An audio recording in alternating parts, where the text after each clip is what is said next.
Amém. Vamos sentar e abrir a palavra em Romanos capítulo 8, né? E nós estamos no versículo 26, Romanos 8. Nós vamos ler do 26 até o 30, 26 a 30. Então abra a sua Bíblia aí, vamos lá. Romanos 8, 26 a 30. Vou ler já. Também o Espírito semelhantemente nos assiste em nossa fraqueza, porque não sabemos orar como convém. Mas o mesmo Espírito intercede por nós sobremaneira com gemidos inexprimíveis. E aquele que sonda os corações sabe qual é a mente do Espírito, porque segundo a vontade de Deus é que ele intercede pelos santos. Sabemos que todas as coisas cooperam para o bem daqueles que amam a Deus, daqueles que são chamados segundo o seu propósito. Porquanto aos que de antemão conheceu, também os predestinou para serem conformes à imagem do seu Filho, a fim de que ele seja o primogênito entre muitos irmãos. E aos que predestinou, a esses também chamou. E aos que chamou, a estes também justificou. E aos que justificou, a esses também glorificou. Então, vamos recapitular Romanos, né? Isso vai ficar bem memorizado na sua mente e no seu coração. Então, Romanos capítulo 1, versículo 1, o que Paulo fala?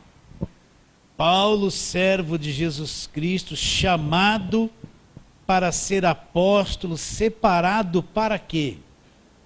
Separado para o Evangelho. Então, Paulo aqui está se identificando, e ele está dizendo que ele é servo de Jesus Cristo, ele foi chamado. Então, o que é um chamado de Deus, né?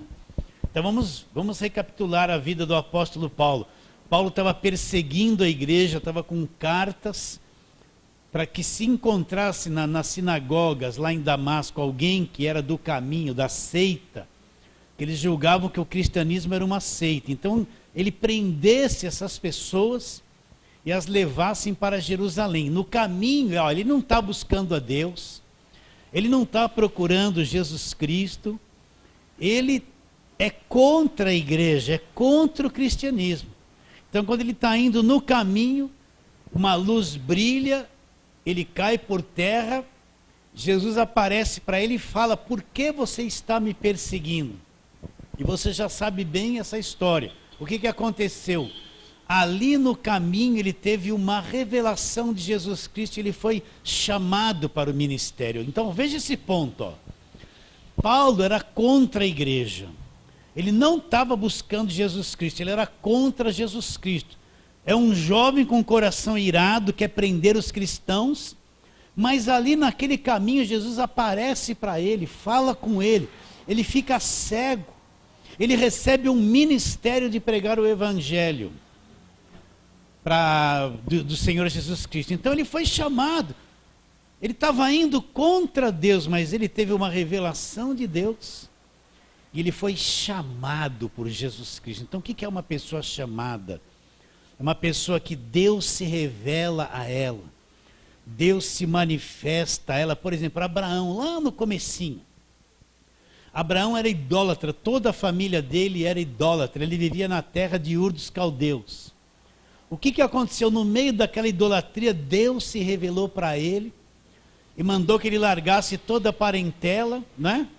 E ele largasse tudo para uma terra que Deus mostraria. Abraão teve revelação de Deus no meio da idolatria. Abraão não tinha compreensão de Deus, mas Deus se revelou para ele, chamou, deu um trabalho, um ministério para ele.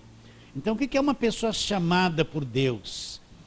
É uma pessoa a quem Deus se revela a ela de uma forma ou de outra.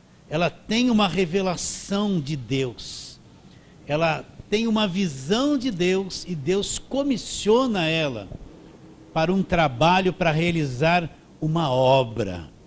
Entende? Não é a pessoa que se escolhe para ser chamada.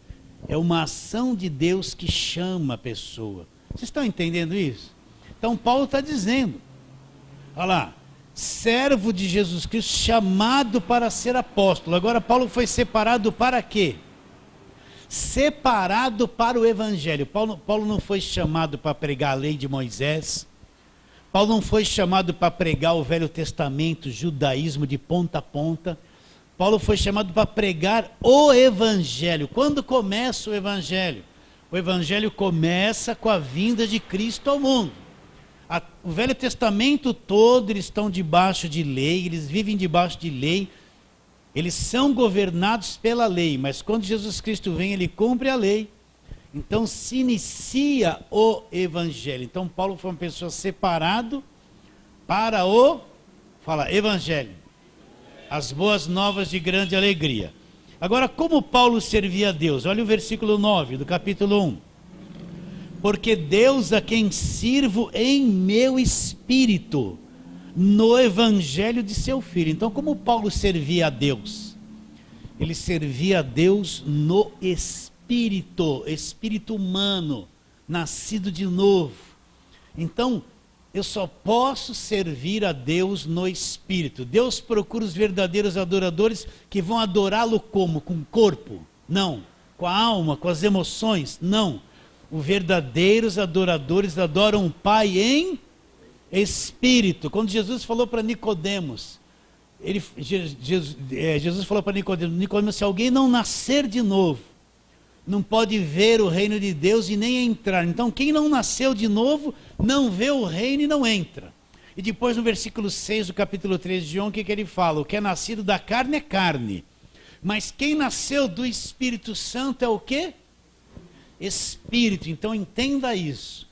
Eu só posso servir a Deus se eu nasci de novo, se sou uma nova criatura, se sou nascido do Espírito, se sou Espírito.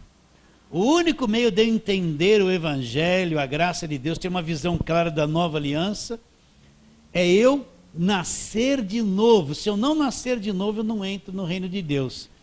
Então esse espírito, esse novo nascimento é a coisa mais importante da vida de um crente. Por quê? Porque Jesus Cristo disse para Nicodemos era um religioso, conhecia todo o Velho Testamento, era mestre, ele ensinava. Quando Jesus perguntou para ele, se você não nascer de novo, você não vê o reino, ele falou, como é isso? Eu vou voltar ao ventre da minha mãe e nascer a segunda vez? Jesus Cristo disse, não é nada disso. Nicodemos conhecia Gênesis 3, quando Adão pecou, conhecia, mas não entendia nada sobre o novo nascimento. Então, se a pessoa não nascer de novo, ela não vê o reino, ela não entra no reino de Deus. Agora você vai perguntar assim, todo mundo que está com a Bíblia na mão nasceu de novo? Não. Está cheio de gente que foi atraído para a igreja para ter carro, casa, prosperar, ter dinheiro, né? Encheram eles de coisas oradas. Essa gente nunca nasceu de novo, meus irmãos. Está cheio de... Hoje nós vemos as igrejas lotadas. Se você perguntar para alguns, você tem certeza da salvação eterna? A maior parte treme, não sabe nem o que é ser salvo. Por quê? Porque eles foram atraídos para a igreja atrás de benefício. Eles nunca tiveram encontro com o Senhor Jesus Cristo. Não nasceram de novo, eles não veem o reino de Deus. Então a coisa mais importante na vida de uma pessoa, olha, não esqueça isso, é um novo nascimento, é o milagre mais extraordinário da Bíblia. Porque se ele não nasceu de novo, não vê o reino e não entra no reino, e não tem ministério no Espírito. Está bem claro isso? Então Paulo servia a Deus com a nova criatura. Eu só posso servir a Deus na nova aliança, é a nova criatura, o homem interior, o ser interior é que recebe ministério, é que entende a palavra, é que serve a Deus. Senão eu vou ser um homem natural tentando produzir uma coisa no espírito que eu mesmo não tenho.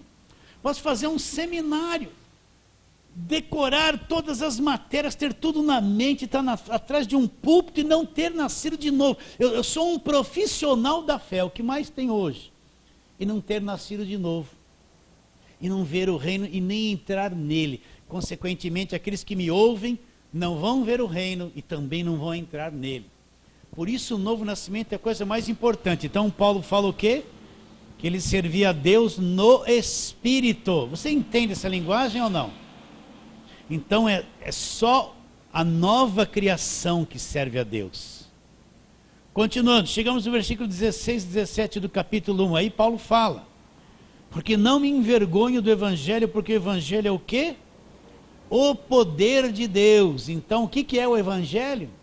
Poder de Deus. Poder de Deus para quê? Para a salvação de todo aquele que crê. Daquele que crê em quê? No Evangelho. Então o que é a salvação? O que é ser salvo? O que é uma pessoa ser salva? Salvação significa alguém que foi tirada da destruição, tirado do cativeiro, tirado das mãos do diabo, liberto da destruição, e no fim ele vai herdar a vida eterna. A salvação começa nessa vida. A salvação não é isso. Aí eu sou salvo, então um dia que eu morrer, eu vou entrar no céu. Isso é a segunda etapa da salvação. A salvação começa nessa vida. Eu encontro Jesus, sou filho. Sou liberto do poder do diabo. Sou liberto da destruição, porque eu estava vivendo com uma vida destruída. Se eu vivia em trevas, eu sou arrancado das trevas. Saí do cativeiro que vivia. Passo a andar com Deus, sou uma nova criatura. E quando eu deixar o corpo, eu vou herdar a vida eterna. A segunda etapa é entrar no céu. Mas a salvação começa nessa vida. Então o Evangelho é o poder de Deus para quê? Para a salvação daquele que crê, daquele que acredita. Que acredita em quê? No Evangelho. Então quando eu ouço o Evangelho, eu vou entendendo o que é o Evangelho, compreendendo o Evangelho, eu entro em contato com o poder de Deus. E esse poder de Deus para a salvação daquele que acredita. Agora imagine uma pessoa que não tem uma visão do Evangelho. Imagina uma pessoa que só fica tirando pedra em Golias a vida inteira. O que ela sabe do Evangelho? Imagina uma pessoa que vive rodeando Jericó a vida inteira. O que ela sabe do Evangelho? Não sabe nada, meus irmãos. Sabe nada da obra da cruz. Para ela tudo é muralha e tem que derrubar. Ela tá derrubando muralha uma vida inteira. Só que nunca cai. Toda semana tem uma muralha nova. Parece aquelas corridas com barreira, né? O cara vai correndo uma barreira e outra. E ele não para mais de pular a barreira. Não acaba-se as barreiras, né?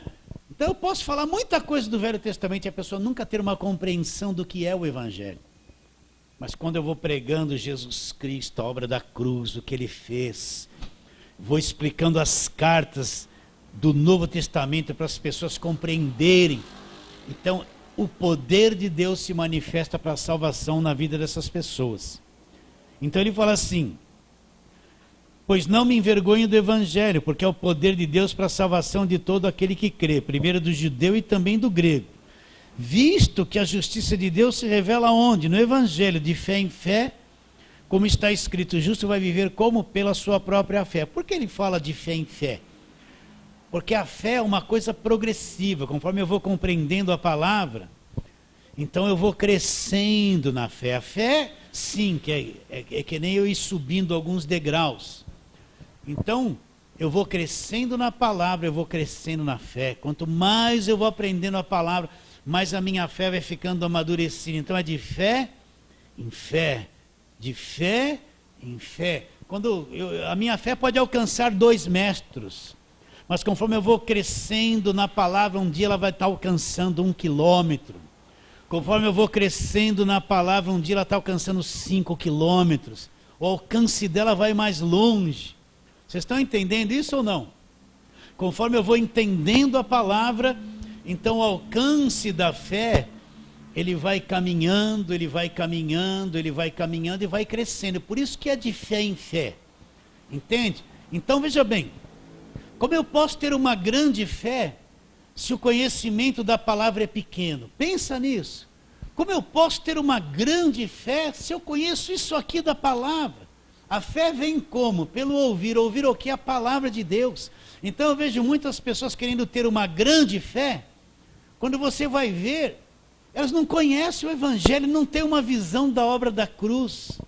não tem uma compreensão do estar consumado de Jesus Cristo. Então aí ela vai crer em quê? Ela vai crer em água orada, ela vai crer em sal grosso ungido, ela vai crer em fitinha da vitória, em tijolinho, em chave, porque ela não conhece a palavra de Deus. Ela vai crer em coisas místicas que não estão na palavra de Deus. Mas conforme eu vou compreendendo a palavra, então a minha fé vai crescendo. Nunca esqueça isso, ó. Fé e conhecimento andam juntos. Eu não posso ter um conhecimento assim e ter uma fé gigantesca. Por quê? Porque a minha fé ela não pode ir além daquilo que eu creio do que está escrito. Vocês estão entendendo? Então não adianta. De Deus não se zomba, meus irmãos. Se a minha visão da palavra é só ficar rodeando muralha uma vida inteira, é só isso que eu vou crer só nas muralhas sempre. Eu nunca vou ter uma visão que elas já caíram na cruz. Então como é que eu posso ter uma grande fé? Então qual é o problema? O problema é que qualquer um pode chegar e falar assim, ó, meus irmãos, eu consagrei esse lírio aqui, ó. Tem um poder aqui. Ele vai acreditar nisso, vai levar para casa.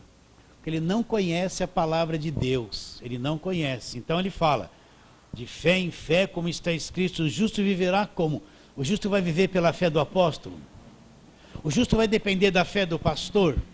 O justo vai ser alguém que fica pendurado nos outros, para os outros crerem por ele? Não. O justo vai viver pela sua própria fé. Então você, meu irmão, vai viver por aquilo que você acredita, o que você conhece. Não adianta ficar correndo atrás dos outros para resolver problema. A gente vê hoje uma gama de gente que corre atrás dos outros, eles não conseguem crer.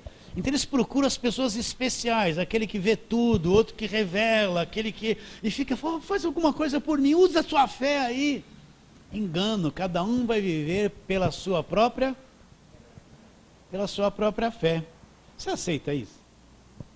Então, continuando. Então, o evangelho é o quê? O poder de Deus. Agora, no capítulo 1 de Romanos, no versículo 18, olha, até o capítulo 3, né?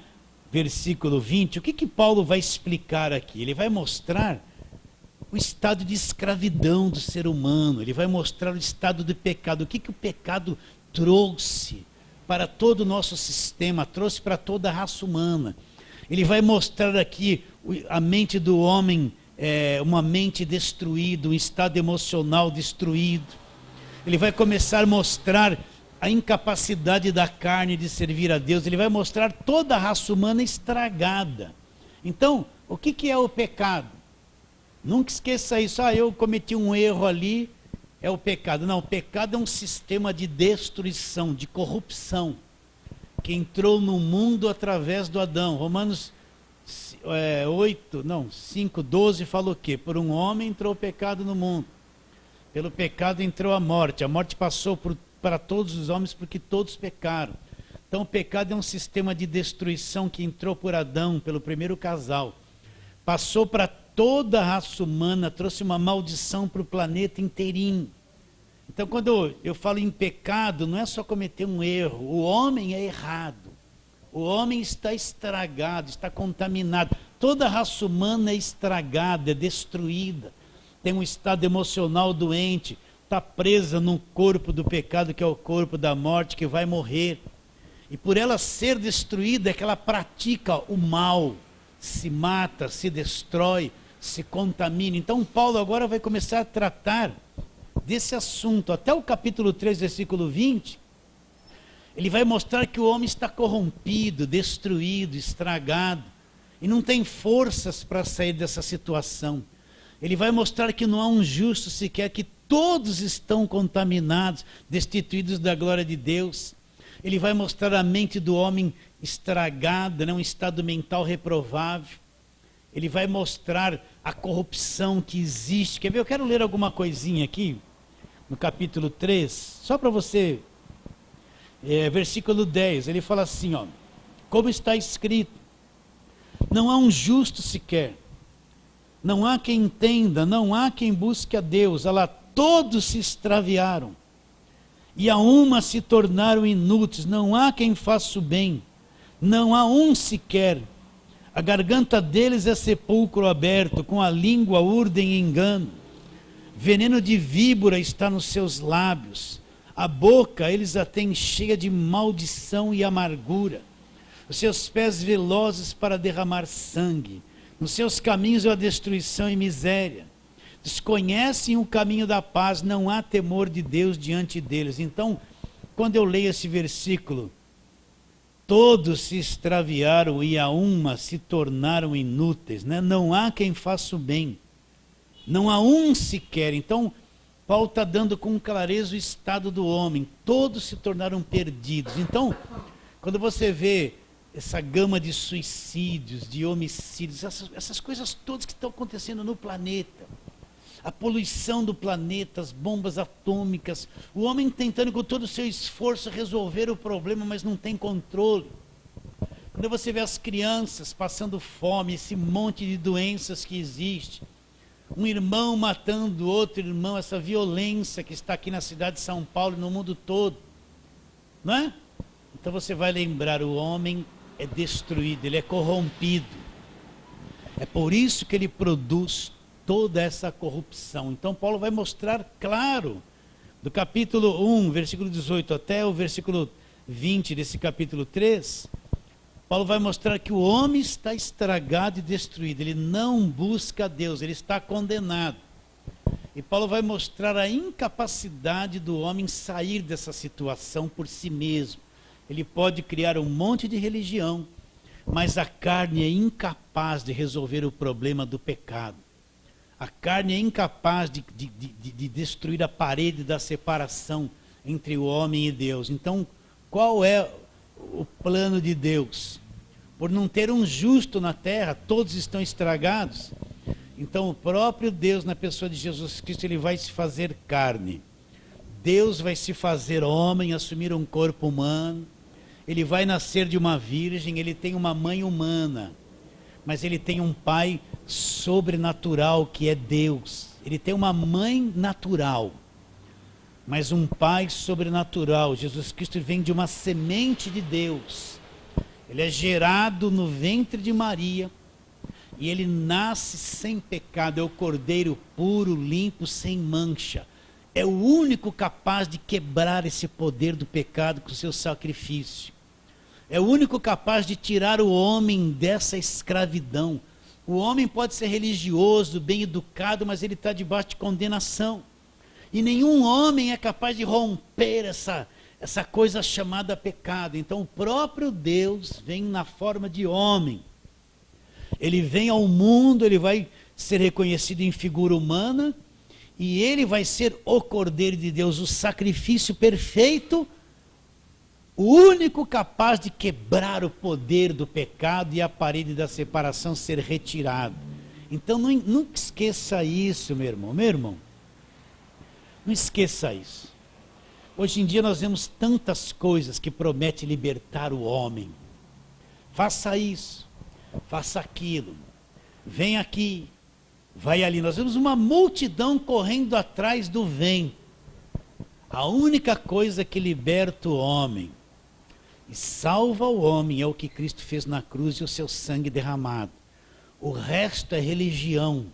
A única coisa que pode fazer alguém nascer de novo é o sacrifício de Jesus. Você pode ver que no Velho Testamento não havia novo nascimento, ninguém nascia de novo. Debaixo da lei ninguém nascia de novo. Por quê?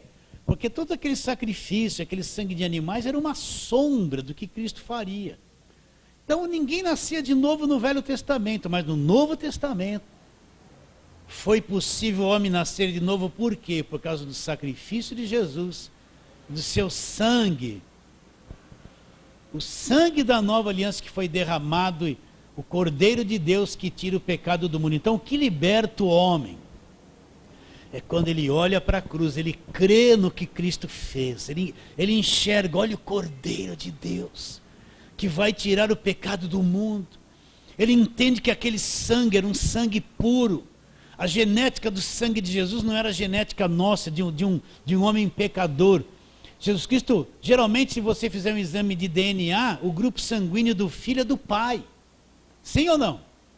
Então o sangue de Jesus, o grupo sanguíneo dele era de Deus, ele era filho de Deus. O sangue dele era um sangue de Deus. Ele nos comprou com esse sangue. O sangue dele não tinha a contaminação do pecado. Ele veio nascer com uma genética de Deus. Ele era Deus e homem ao mesmo tempo. Então, com este sangue, ele nos comprou. É o sangue do Novo Testamento, da Nova Aliança. Então, com um único sacrifício, ele cumpriu a justiça de Deus. E é a única coisa que, quando o homem crer, o homem é tirado desse cativeiro, tirado dessa escravidão do pecado, tirado do domínio do diabo.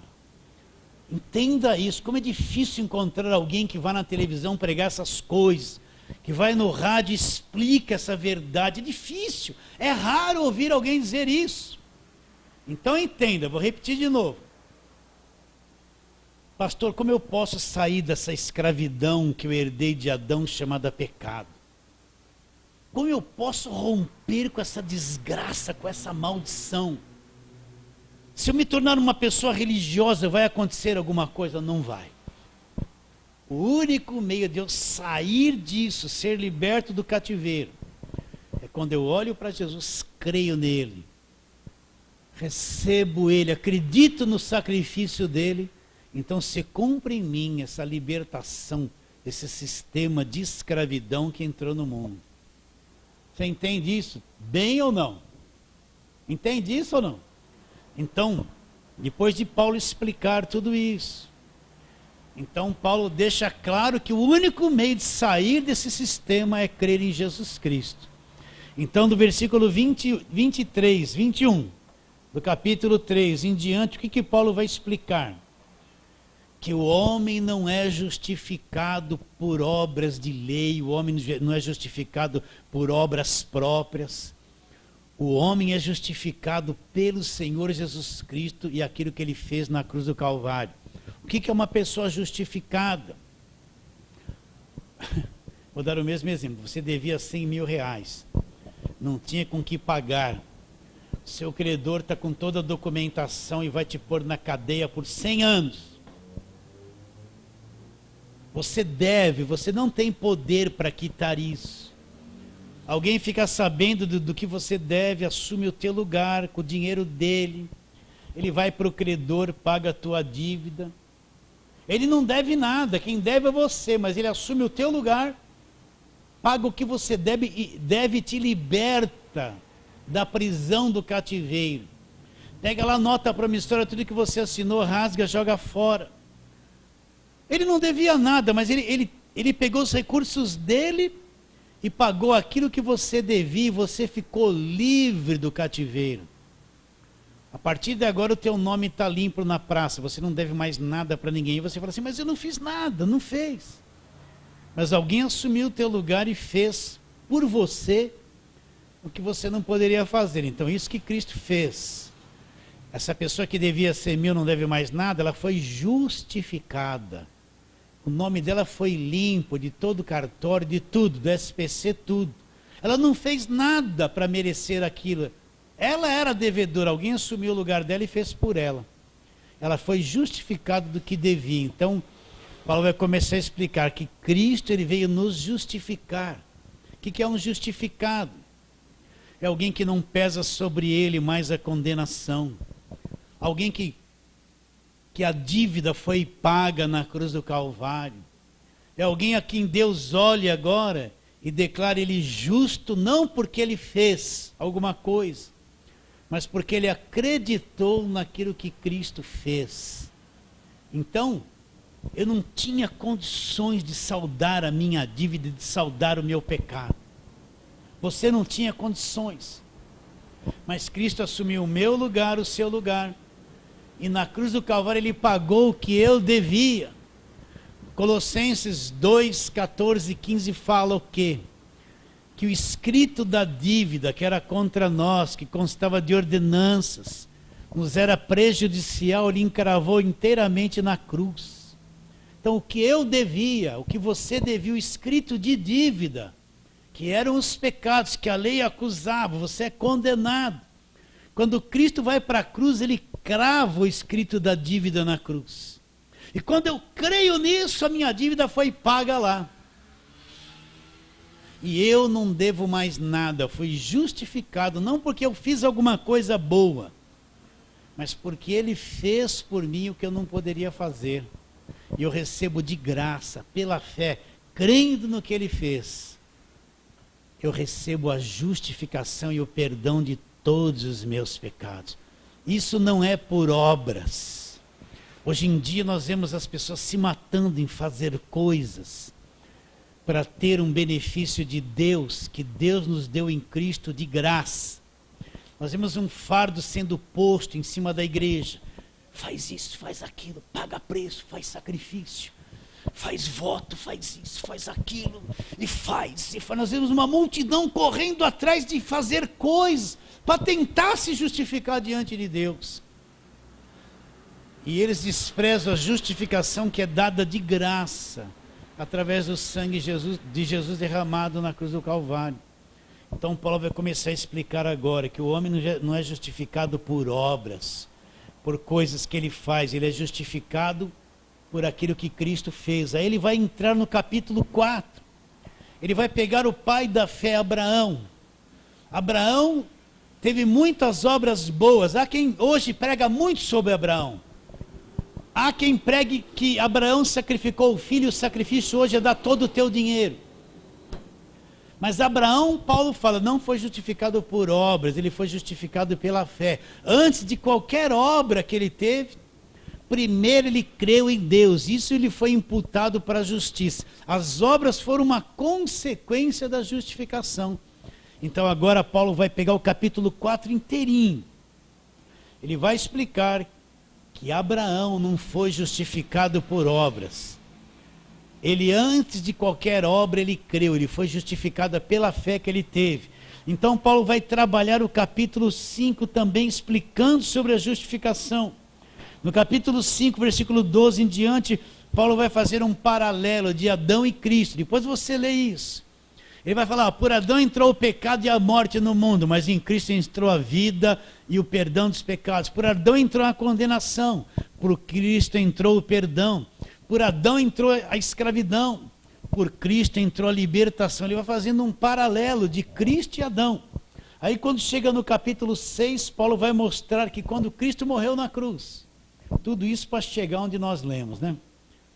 Mas eu falando isso muito, vai ficar na tua mente, você nunca mais vai esquecer. Aí no capítulo 6, o que Paulo vai mostrar? Que quando Cristo foi para a cruz, ele não foi sozinho.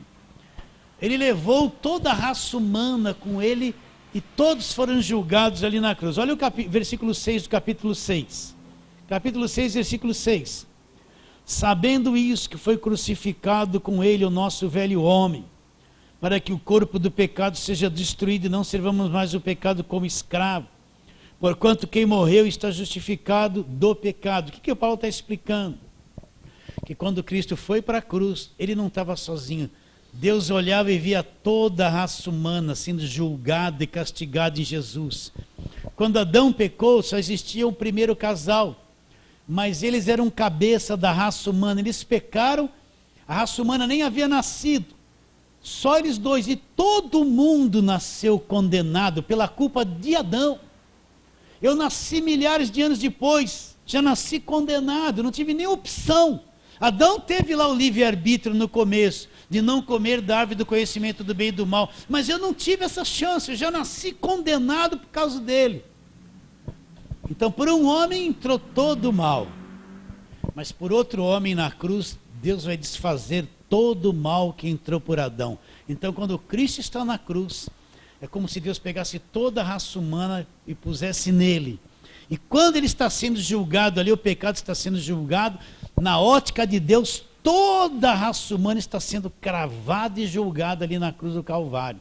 Então por isso que Paulo fala, o nosso velho homem, tudo aquilo que veio de Adão morreu com Cristo na cruz. Por que você se batiza? O que é o batismo? Não é o sepultamento da velha criatura? Você não vai enterrar alguém vivo, vai? Você só enterra quem morreu, sim ou não? Se o batismo é o sepultamento, por que é o sepultamento? Porque mergulha lá por imersão na água e sai. Que é o sepultamento da velha criatura, daquilo que já aconteceu conosco. O batismo só é uma expressão externa daquilo que já aconteceu dentro de nós, sim ou não? Não é?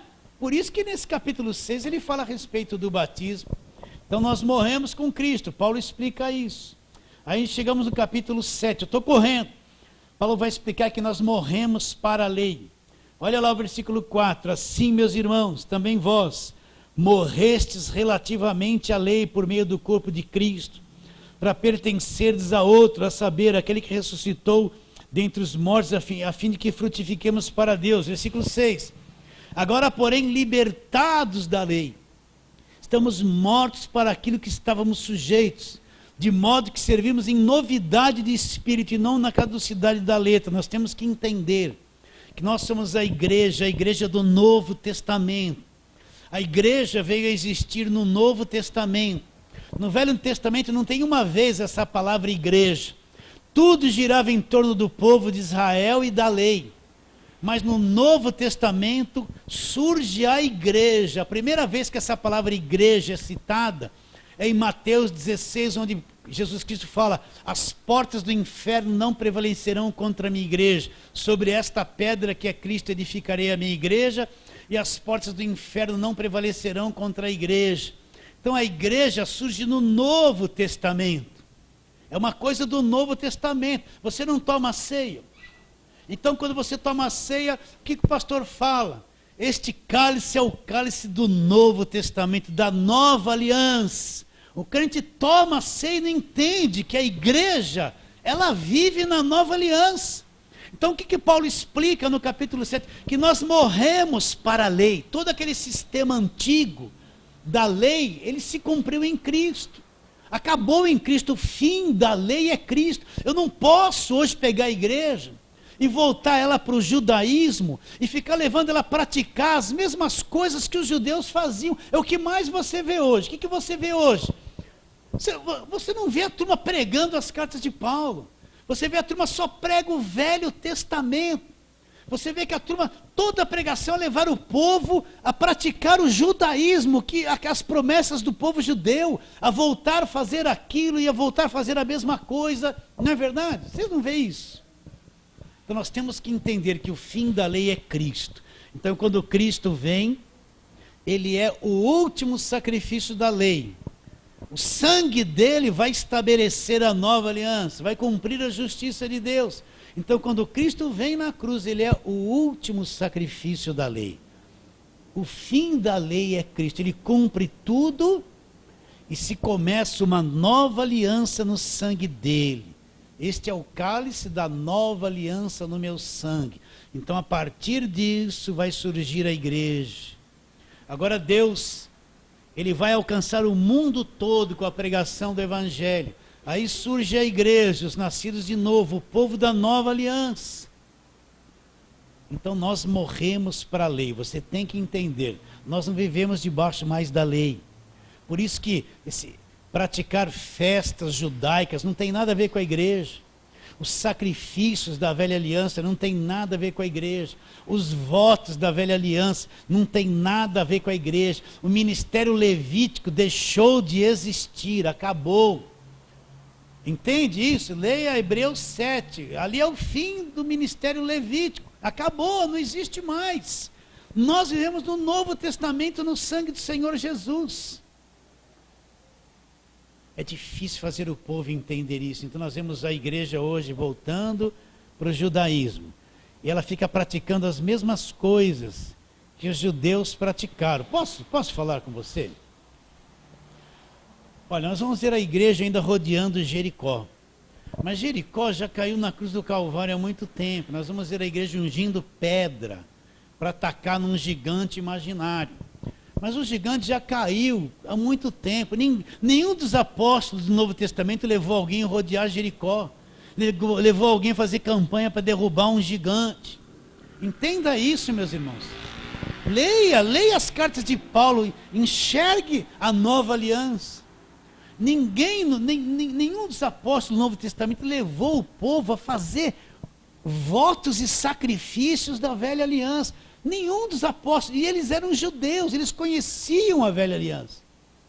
Então esse capítulo 7 é muito esclarecedor. Ele esclarece o quê? Que nós morremos com Cristo para a lei. para a velha aliança, estamos na nova aliança, tomamos a ceia. Esse cálice é o novo testamento no meu sangue. Não sabemos o que aconteceu. Então Paulo explica isso no capítulo 7. E depois ele chega do versículo 14 em diante, ele vai mostrar as nossas duas naturezas. Paulo fala assim: o bem que eu quero fazer, eu não faço. Mas o mal que eu não quero fazer, esse eu faço. Aí ele fala assim: ao querer fazer o bem, encontro a lei de que o mal reside em mim. Então o crente tem duas naturezas. Uma natureza carnal, que quer levar ele a fazer as coisas erradas, que é o pecado. Mas no homem interior, nascido de novo, ele gosta das coisas de Deus. Ele quer fazer a lei de Deus, cumprir. Mas esse lado natural pende ele para fazer coisa errada. Então todo crente passa uma grande batalha dentro dele. Só que ele não fala isso para ninguém. Então ele tem uma tendência externa a querer fazer coisa errada. O homem tem uma tendência externa a querer cobiçar tudo quanto é mulher que passa. Mas ele não vai falar isso para ninguém. As mulheres às vezes olham para os outros homens, né? E vem um monte de coisa errada ali dentro, mas eles não falam isso para ninguém. A gente é tudo religioso, fica assim, amém, glória a Deus, né, aleluia. Tudo é santo. Mas se Deus revelasse o que se passou no dia na nossa cabeça, a gente ia para o inferno direto. Ou então o pastor ia mandar a gente embora da igreja, né? Joelho no milho. Ou então faz um voto, dá uma boa oferta e está tudo resolvido, né? Vocês entendem? Então aí Paulo começa a explicar que nós estamos presos a uma natureza terrena. Uma natureza que combate contra o espírito. Então o maior problema do crente é dentro dele. Porque ele quer fazer tudo certinho para Deus. Mas ele falha tanto. Ele erra tanto. Ele tem uma tendência para coisa errada. Então Paulo falou: o bem que eu quero fazer eu não faço, mas o mal eu acabo fazendo.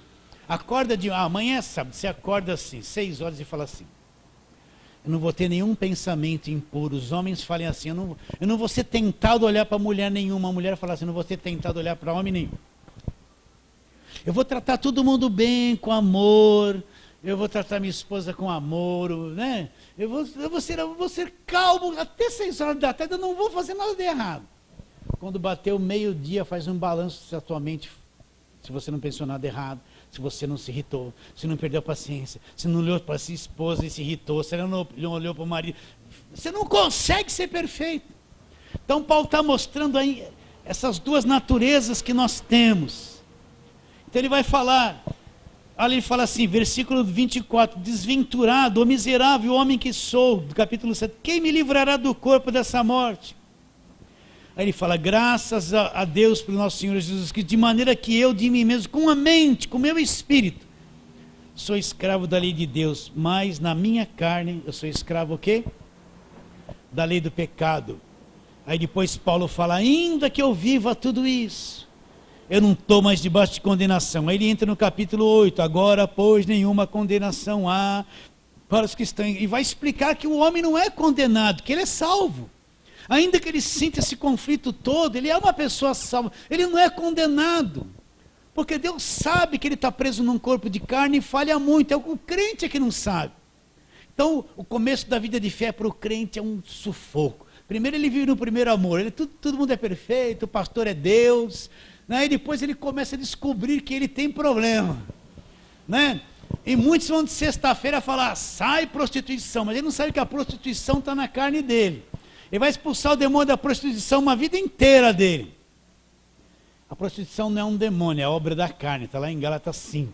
E assim por diante, vamos correr nisso, senão vai passar o horário e não vou entrar onde tem que entrar. E depois do versículo 18 em diante, ele vai falar da reconciliação e uma série de coisas. Aí nós chegamos no versículo 26. Vamos ler agora de novo. Também o Espírito semelhantemente nos assiste em nossa fraqueza, porque não sabemos orar como convém, mas o mesmo Espírito intercede por nós sobremaneira com gemidos inexprimíveis. E aquele que sonda os corações sabe qual é a mente do Espírito, porque segundo a vontade de Deus é que ele intercede pelos santos, Sabemos que todas as coisas cooperam para o bem daqueles que amam a Deus, daqueles que são chamados segundo o seu propósito. Até aí. Aí depois que Paulo trabalha toda essa fraqueza da carne, que ele mostra a reconciliação, agora ele vai mostrar uma coisa muito importante. Ele fala, também o Espírito Santo nos assiste em nossa fraqueza. Então, uma grande descoberta que o crente tem que fazer. Olha, enquanto o crente é novo, ele não vai entender isso. Ele vai se achar um pouquinho bom, ele vai subir no monte e se achar melhor do que aquele que não subiu. Ele vai orar um pouquinho mais e vai achar que ele é melhor do que aquele que orou menos. Ele vai passar por um período assim de arrogância, né? Se achar que prega mais, que é um pouquinho melhor. Ele vai ficar alguns anos nisso. Se ele for pentecostal, que nem nós, para ele é o fogo resolve tudo. Mas depois de um tempo, vai começar uma crise nele, que acontece no coração de todos. Parece que ele vai perdendo o primeiro amor, parece que ele vai mudando, que ele não é mais aquela... Mas ele não vai contar para ninguém, ele vai camuflar, ele vai pôr o paletó, a gravatinha, né? E vai se esconder. Ele vai se esconder. Até que Deus um dia vai mostrar que ele é incapaz de ser o crente verdadeiro. Então presta atenção, você já descobriu que você é incapaz de cumprir tudo que está aqui perfeitamente? Já descobriu isso ou não? Você já perdeu a ilusão com a carne? Porque enquanto o crente não entender que ele é incapaz de ser perfeito, que ele falha todo dia, que ele pensa coisa errada todo dia, e que ele não tem justiça própria, ainda que ele possa fazer muitas coisas certas, ele vai correr risco ainda. Mas quando o crente entende e fala, Senhor, eu não consigo ser crente de verdade. A pessoa pensa que se humilhar é isso, ó Deus tem misericórdia, eu sou um verme.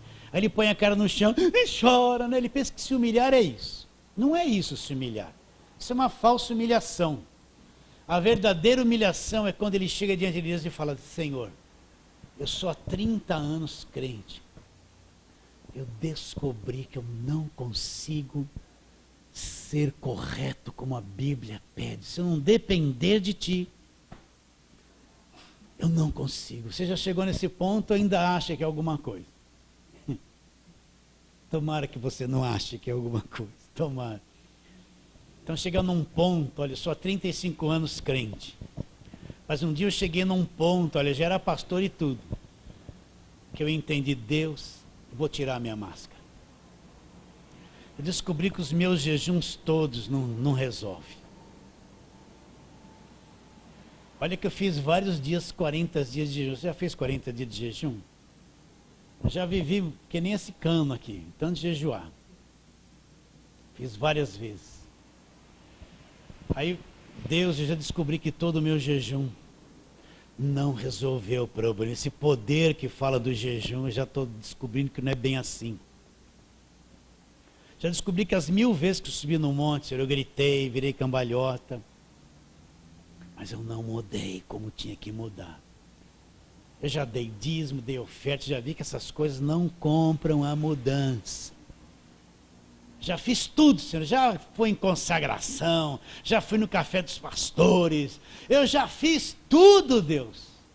Eu já fui 1000 vezes na frente nos homens ungidos, eles dizer assim, hoje a tua vida vai mudar, receba, mas nunca aconteceu nada do que eles falaram. Eu já cansei de tudo isso e descobri uma coisa, Deus. Eu não consigo ser o crente da palavra. Se o Senhor falar em amor, Senhor, eu falho muito em amar. Olha, Senhor, se o Senhor não me segurar, eu desisto. Eu não aguento mais. Eu não consigo ser. Então aí você vai entender isso aqui, ó. Você vai ver que o Espírito Santo é muito mais do que falar línguas e gritar e dar glória.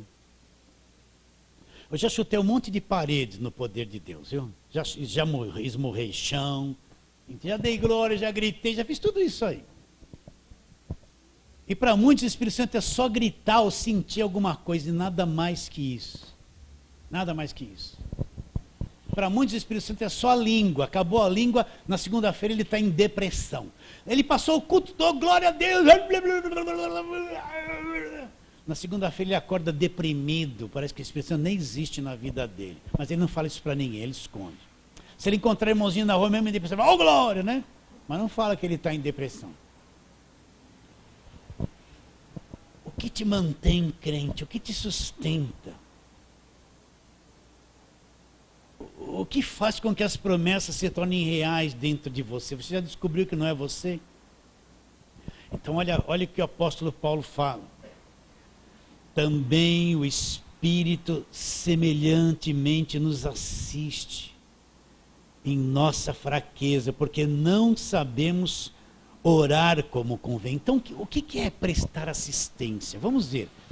Está lá a equipe do Zerbini. Tem um médico especial da equipe do Zerbini que vai fazer a cirurgia no coração.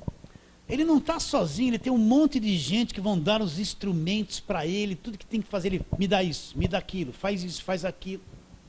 Para que o caminho seja conduzido certo, ele faça uma cirurgia perfeita. Então, está cheio de assistente. Tem um monte de gente olhando, cercando. O que é a assistência do Espírito Santo? O que é essa palavra assistência? É proteção, amparo, auxílio, ajuda.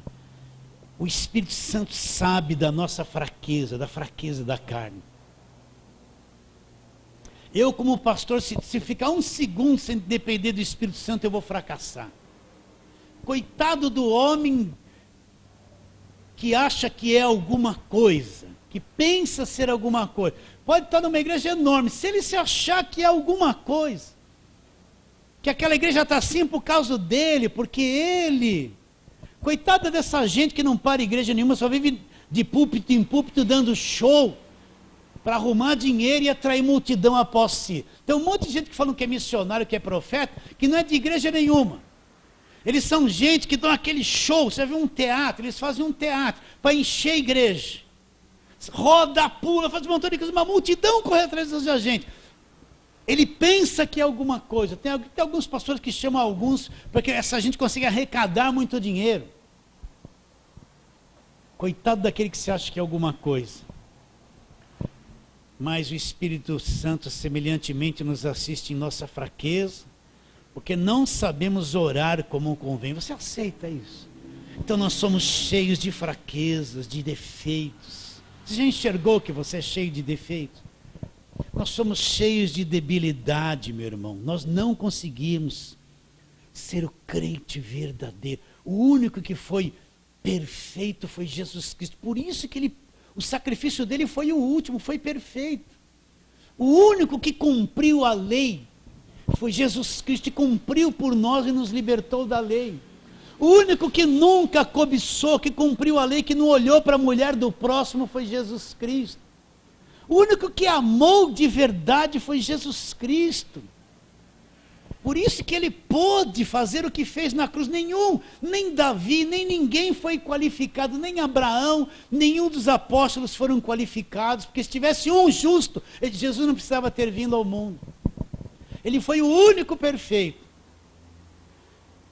Mas agora, meu irmão, quando eu entendo que eu não consigo, aí é que eu vou descobrir o Espírito Santo. O Espírito Santo não é só recebereis poder ao descer sobre vós o Espírito Santo, é isso também. O Espírito Santo não é língua, língua não é o Espírito Santo, é um dom, não é a pessoa do Espírito Santo, é um dom. Língua não é tudo, gente, é uma coisinha de nada. Para muitos, línguas é tudo, não é, tudo é o Espírito Santo. Então, por que é que nós ainda conseguimos caminhar? Por que você foi atraído hoje aqui? Por que você é atraído para ir na igreja? Por que você é atraído para ler a Bíblia? Você fala assim, não, pastor, aqui eu gosto, não é você, meu irmão. Esse Espírito Santo que habita dentro de todo crente, ele nos assiste. Ainda que a nossa carne é fraca, é ele que vai trabalhando na nossa mente, no nosso coração, nos levantando, nos atraindo para a palavra. nos atraindo para vir num domingo na igreja, nos atraindo para vir numa sexta-feira, depois de uma semana de trabalho cansado, vir aqui ouvir um pastor que fala mais que a boca, né? É Ele que nos mantém crentes. Você acredita nisso? Você pensa que é o teu esforço? Você pensa que você que é um pouquinho especial? Não é. Tem alguém dentro de você que te assiste nas tuas fraquezas, que te dá assistência, que te ajuda, que faz você lembrar as coisas, que faz você, que guia você a toda a verdade, que lembra você das coisas de Deus, que te ajuda nas tuas fraquezas para continuar. Imagine uma criança recém-nascida. Se o pai largar, ela morre ali, mas a mãe vai dar um mamar para ela e vai trocar a fraldinha. Ela é incapaz de fazer qualquer coisa por si mesma. Ela depende de um pai e de uma mãe que vão ajudar até que ela vai começar a andar, né? Então o Espírito Santo nos assiste em toda a nossa fraqueza. É Ele que vai nos sustentando como crente, nos atraindo, nos revelando a palavra. Ele é o agente revelador da palavra. Por isso que eu não posso aceitar nunca que quem não fala em línguas não tem o Espírito Santo. Eu já ouvi isso, já criei nisso no passado. Se você não fala em línguas, você não tem o Espírito Santo. Quem disse isso? Línguas é um dom, não é a pessoa do Espírito Santo. O Espírito Santo não pode ser um crente verdadeiro sem o Espírito Santo. Paulo fala aqui mesmo em Romanos: se alguém não tem o Espírito de Cristo, esse tal não é dele. Como eu posso ser um crente e não ter o Espírito porque eu não falo em línguas? Senão eu não sou de Deus, nem crente sou. Então, meu irmão, se você está na presença de Deus até hoje, o Espírito Santo nos assiste em nossa fraqueza. Se você vai à igreja, se você trabalha, se você tem um chamado, se você faz alguma coisa, o Espírito Santo nos assiste em toda a nossa fraqueza. Ele é a dádiva de Deus, é o dom, é o presente que veio para dentro de nós. E vai nos amparando, nos assistindo, nos preservando, nos ajudando, sabe? Você pensa que essa coisa que deu no seu coração, não, domingo eu vou na igreja, eu vou buscar Deus, partiu de você mesmo? É Ele que trabalhou lá dentro de você e te deu essa sede. E naquele dia você largou tudo e veio. Eu não consigo ser crente se o Espírito Santo não operar, não agir em mim. É Ele que te revela a palavra, vai abrindo o teu entendimento, vai te sustentando. Você acredita nisso? A obra do Espírito Santo é uma coisa gigantesca. Eu não consigo ser crente de verdade por mim mesmo, ainda bem que Ele está dentro de mim. E me consola por essa deficiência da carne, vai me dando condições. Você acredita nisso? Vamos ler de novo. Também o Espírito semelhantemente nos assiste aonde? Em nossa fraqueza. Por isso que eu falo, meu irmão, vou repetir de novo isso. Chega um dia na vida de todo crente que ele vai falar: Deus, às vezes demora anos para entender isso. Ele vai falar: Deus, eu não consigo ser um crente de verdade. Senhor, eu dependo de Ti. Eu não consigo. Chega de ilusão. Durante muitos anos ele vai achar que é alguma coisa, talvez 10, 15 anos, até 20. Mas vai chegar um dia que ele vai entrar numa crise que só ele sabe, ele não vai falar isso para ninguém. Ele vai entender que ele é incapaz de ser um crente como a Bíblia quer que ele seja. Então, isso é a verdadeira humilhação. Vai falar: Deus, eu não consigo, depende de Ti. Então aí é que ele vai entendendo a grandeza desse versículo que nós estamos lendo. Ele nos assiste em toda a nossa fraqueza. E a gente vai aprender o seguinte: a obra de Deus é só Deus que faz. Eu posso organizar uma igreja, fazer tanta coisa e só ser uma obra do homem. Você já percebeu que você não consegue converter ninguém? Tenta converter alguém aí, só o Espírito Santo que convence do pecado. Você não consegue, você é só uma voz. Porque João Batista disse: eu sou a voz do que clama no deserto. João Batista era só a voz, nós somos só a voz. Nada além de uma voz. Quem convence do pecado, da justiça e do juízo é quem? É o Espírito Santo. Então hoje em dia nós vemos uma igreja que virou empresa, preste atenção. Ela tem gráficos, ela tem estatísticas, ela tem um monte de pastores que são profissionais, não são pessoas chamadas, assim, são profissionais, e quando eles vão assumir alguma igreja, eles recebem assim, ó, tem que arrecadar tanto, está no bairro tanto, tem que produzir isso, tem que alcançar aquilo. Se ele não alcançar a meta, ele vai para uma igreja longe. Vamos por alguém que já alcançou no lugar dele.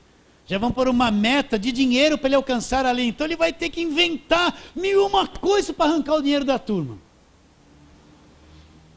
Posso organizar uma igreja que está sendo dirigida por um homem. E não está sendo... Olha, é pesado isso que eu estou te dizendo. Eu demorei 20 anos para entender isso. A igreja está sendo dirigida por um homem, não pelo Espírito Santo. Não pelo Espírito. Virou uma empresa, virou uma organização. E todo mundo corre e trabalha de graça. Trabalha de graça.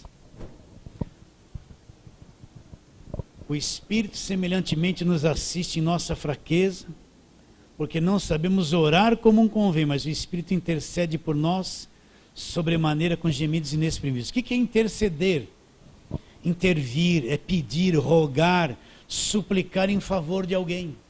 Então o Espírito Santo é alguém constantemente intervindo em certas coisas na nossa vida, suplicando, agindo em nosso favor, nos sustentando, nos segurando, nos mantendo como filhos recém-nascidos na presença de Deus, trabalhando. Isso é uma coisa fantástica. Não sei se você enxerga isso. Você também não é obrigado a crer no que eu estou te dizendo, nem aceitar isso que eu estou te falando. Mas eu estou te lendo um versículo aqui, te falando a respeito do Espírito Santo.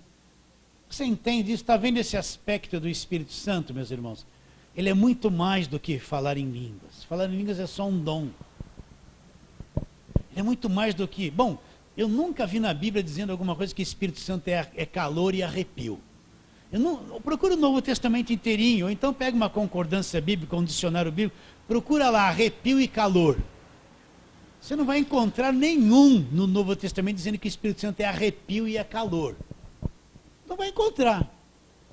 Mas tem gente que acha que o Espírito Santo é só isso. Vocês entendem o que eu estou dizendo ou não? Na mente dele está programado.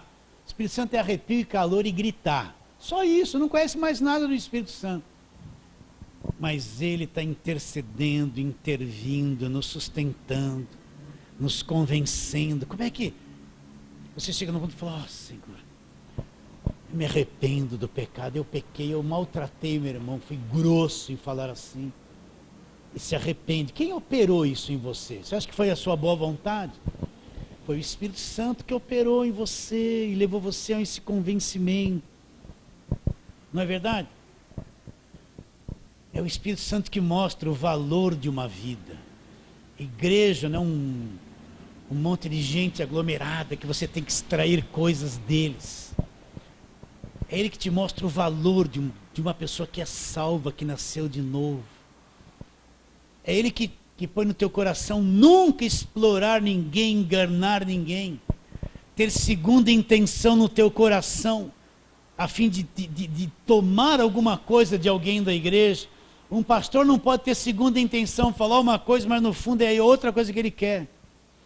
Paulo disse, de ninguém cobicei ouro, prata, vestes. Paulo nunca cobiçou nada de ninguém. Por quê? Porque ele era cheio do Espírito Santo. Então o Espírito Santo nos leva a isso, nunca a querer falar coisas para tirar proveito. Falar coisas, pregar coisas com uma segunda intenção para pegar alguma coisa de alguém. Nunca, isso não pode ser. Porque isso não é obra do Espírito Santo. Então ele vai nos assistindo, ele vai intervindo e trabalhando. Por quê? Por que Paulo fala isso? Depois de um capítulo 7 de conflito das nossas duas naturezas. Então, você enxerga um pouquinho isso do Espírito Santo. Então, meu irmão, você nunca está sozinho. Agora, presta atenção. Paulo disse, não sabeis que vocês são santuário de Deus, que o Espírito de Deus está em vocês. Então eu vejo assim, ó. Meus irmãos, você tem que buscar muito o Espírito Santo. O Espírito Santo está sempre fora das pessoas. onde a Bíblia diz que Ele está dentro de nós, veio fazer morada em nós, nós somos templo do Espírito Santo. O que a Bíblia orienta é você procurar os dons espirituais, mas sair buscando a pessoa do Espírito Santo. O Espírito Santo está dentro de nós, agora. Então eu tenho que ter consciência que Ele está dentro de mim o tempo todo, me assistindo nas fraquezas, me dando condições de permanecer na presença de Deus. É Ele que vai me segurando. Quantas vezes dá vontade de cair, a carne é fraca, né? Mas por um triz você passa por aquilo, por quê? Foi a sua capacidade? Não. Ele estava ali te assistindo, te ajudando, intercedendo. Você não sabe orar, nós não sabemos orar como convém. Você entende isso? Você pode gastar 3 horas de oração, é bom, faça isso. Mas às vezes apanhando tudo que você falou, ainda você falhou muito em orar como devia orar. Você gritou, clamou, intercedeu, falou. A tua carne está satisfeita, orei 3 horas. Mas se você fizer um balanço de tudo, ainda você não sabe orar como convém. Por quê? Porque a gente só enxerga o lado visível. A gente está assim, Deus, faça isso, quebra aquilo. Mas o problema não é nada disso que eu estou falando. O problema está aqui, eu não estou nem vendo. Aí o Espírito Santo vai interceder por mim para isso que eu não estou vendo. Vocês estão entendendo? Muitas vezes eu estou assim, Deus, em nome de Jesus, faz isso, faz aquilo, faz. Eu estou orando a Deus com uma mente humana e eu estou vendo só essas barreiras aqui. Mas na minha frente tem uma tábua enorme que eu não vejo. O Espírito Santo intercede. Olha a tábua que ele não está vendo, é esse o problema. Vocês estão entendendo? Não sabemos orar como convém. Não sabemos orar como convém. Está escrito, não está? Então é verdade isso que está escrito. Eu não posso dizer que não é. Então, nossa, deixa eu voltar lá. Virou tudo aqui. Vamos lá. Sabemos que...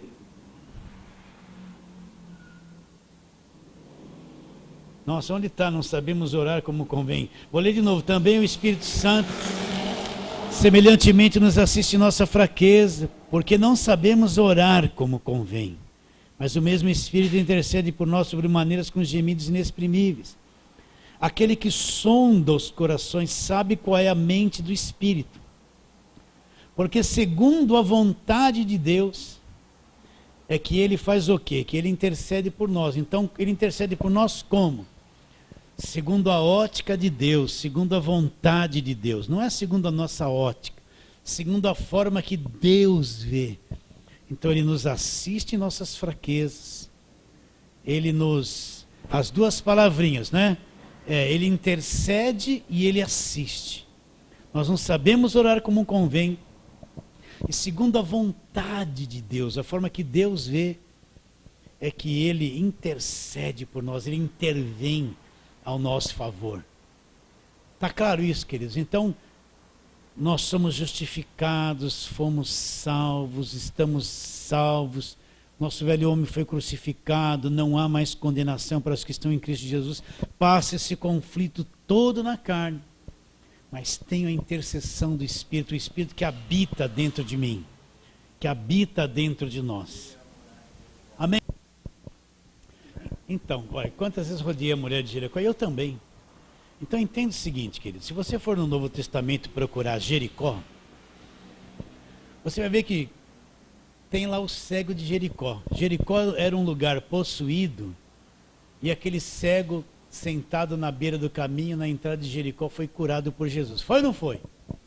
Tinha alguma muralha lá em Jericó? Aquele Zaqueu, como Zaqueu, quero subir. Onde Zaqueu morava? Em Jericó. Jericó era a cidade das palmeiras, não era? Era uma cidade bonita. Jesus entrava e saía de Jericó, muitas vezes ele fez milagres extraordinários em Jericó. Procura no Novo Testamento inteiro se alguns dos discípulos fizeram campanha para rodear a muralha de Jericó. Agora eu posso pôr essa muralha na tua cabeça. Eu posso chegar e falar que os teus problemas é Jericó. E criar isso na tua cabeça. Agora vamos fazer uma campanha. Vou rodear em volta da cadeira para derrubar essa coisa imaginária que eu pus na tua cabeça. entenda isso, a Jericó poderosa não era aquela muralha que caiu no Velho Testamento. A Jericó, as muralhas verdadeiras eram os pecados, meus irmãos. Era a barreira que o pecado trouxe e nos separou de Deus. Essa é a verdadeira muralha. Agora, eu não tinha condições de rodeá-la e destruí-la. Agora, Cristo desfez ela na cruz por mim. Então você tem que pregar para as pessoas que a muralha já caiu. Mostrar a nova aliança. A muralha, a pior muralha, muito mais forte do que a Jericó do Velho Testamento, eram os pecados, as maldições trazidas por causa do pecado. Essas Jesus derrubou sem eu ter que rodear. Mostrar que Jesus já abriu o caminho diante de nós. Ele não é a porta, ele é a porta, é o caminho, o único caminho que nos leva a Deus. Ele já desfez na cruz tudo aquilo que era barreira de separação. Aonde que o diabo foi destruído? E despojando os principados e potestades, publicamente os expôs ao desprezo, triunfando deles aonde? Na cruz. Onde o diabo foi despojado? No meu jejum? No óleo que eu passei na porta? Não, meus irmãos, não foi. O diabo, veja bem, a única coisa que vence o diabo é o que Cristo fez na cruz. Agora foi posto no nosso cabeça o que? Passa óleo na porta, no telhado, e leva uma rosa ungida que vai chupar o demônio que está na tua casa, e passa esse azeite ali, e sabe, encher as pessoas de coisas oradas para vencer o diabo, que isso é feitiçaria, a única coisa que vence o diabo é Jesus Cristo na cruz, é o sangue derramado, é isso que vence o diabo. Onde o diabo foi despojado? O que é a palavra despojado? Ele foi destituído de autoridade, perdeu o território, foi dominado, foi, sabe, enfraquecido, aniquilado, meus irmãos, na cruz do Calvário. O que está escrito em Hebreus 2,14? Os filhos têm participação comum de carne e sangue, desses também ele participou. Para quê? Para que por sua morte destruísse quem? O que tinha o poder da morte, a saber, o diabo. Então o que tem que ser pregado hoje? Não é isso, ó, tem um demônio na tua casa. Pô, o demônio está na casa do crente dia e noite, dorme na cama dele. Tem que ser pregado a vitória da cruz. A igreja tem que ser pregada. Ponte um na televisão que vai lá e fala que o diabo foi destruído na cruz. E prega a obra perfeita da cruz. Não vai, eles vão lá, vem aqui que vai ter libertação, você vai casar, você vai ser empresário, vem aqui, ó, eu vou fazer uma oração forte para você. Então vai aquelas pessoas que não conhecem a Bíblia receber uma oração forte, mas antes ele vai dar 100 envelopes para essas pessoas. Vai tomar tudo que elas têm. Aqui eu posso falar assim. Aí depois vai falar assim, e acabou, elas vão embora escravizadas do jeito que entraram, meus irmãos. Então, eu já vi gente falar assim, você não precisa ter fé, não vem na minha reunião que eu tenho fé por você. Agora quem não conhece a palavra, é isso que eu quero, alguém que vai ter fé por mim, vai lotar a igreja dele. Aí ele dá umas coisinhas assim, faz uns negócios, põe lá uma sarça, eu trouxe lá do deserto. Assim como Moisés, a sarça se incendiou, essa sarça vem pela fé, né? Dá aquele show, todo mundo corre atrás. Fala, querido. Nas pessoas, por quê? Porque eles dão um show. Eles não pregam Jesus Cristo, eles pregam eles, e a igreja deles, e o que eles vão fazer, e as coisas oradas que eles vão trazer. Mas eles não ensinam o povo a ser livre. Por isso que o crente tem que ser inteligente, tem que pensar. O povo mais inteligente é o crente, tem que pensar, não pode acreditar em qualquer coisa.